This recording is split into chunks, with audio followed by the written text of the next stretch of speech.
अब जो कि आपने प्रतिक्रिया के बारे में पूछा, हमारी प्रतिक्रिया क्या होगी।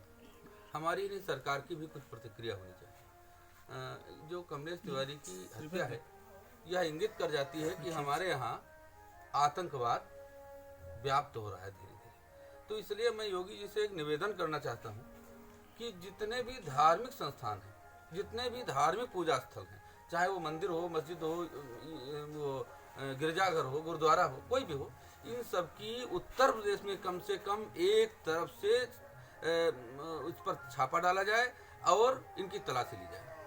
ये खुल जाएगा कि आतंकवाद कहाँ है, आतंकवाद का कोई धर्म होता है कि नहीं, ये सब कुछ मालूम हो जाएगा। सबसे पहले मेरा ये विनम्र निवेदन है, और साधु समाज सबसे पहले इसी बात के लिए तैयार होगा, यही प्रार्थना करेगा, इसी के लिए आंदोलन करेगा, क्रांति करेगा कि यह स्पष्ट होना चाहिए कि उसका आतंकवाद का कोई धर्म होता है कि नहीं।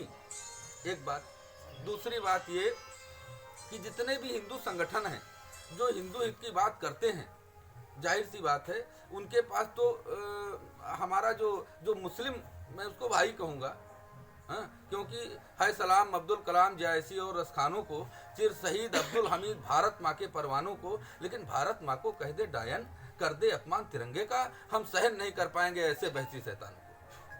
तो जो इस्लाम है, यदि इस्लाम बनकर यहाँ रहता है, आतंकवाद बनकर रहता है, तब उसका यहाँ कोई गुजर बसर नहीं। राम भूमि है, यहाँ तुम्हें भी राम राम कहना होगा। अब तक सहन किया है हमने, अब तुमको सहना होगा। बंटवारे का हिस्सा है, कोई बाबर की जागीर नहीं। जिस तरह पाक में हम रहते उस तरह यहाँ रहना होगा, पाकिस्तानी बनकर रहना है तो सीधी सी बात है। तो इसलिए योगी जी से गुजारिश है, हमारा साधु समाज तो इसके लिए क्रांति करने के लिए तत्पर है, तैयार है। मैंने स्वामी जी को इसी उद्देश्य से आमंत्रित किया है कि हमारा नैमिषारण्य का जो संत समाज है उसको एक संकेत दे सकें, उसमें ऊर्जा भर सकें, और अवसर यदि मिले तो उसका नेतृत्व और प्रतिनिधित्व भी कर सकें।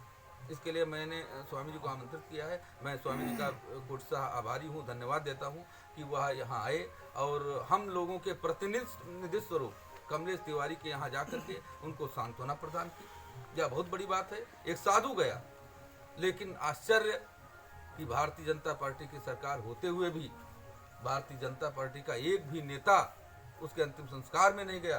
दूसरी बात, आश्चर्य तो और तब होता है कि सारी हिंदू परंपराओं को जानने के बावजूद कि जब तक एकादशा नहीं हो जाता है तब तक वह विधवा ऐसी सुहागन बनती है जो तिल तिल कर जीती है। उसको निकलने जाने आने का कोई भी प्राविधान नहीं हमारे सनातन धर्म में है, वैदिक शास्त्रों में है, सनातन शास्त्रों में है। और फिर भी योगी जी ने ऐसे परिवार को, ऐसी विधवा को अपने पास बुलाया, वह स्वयं नहीं जा सके।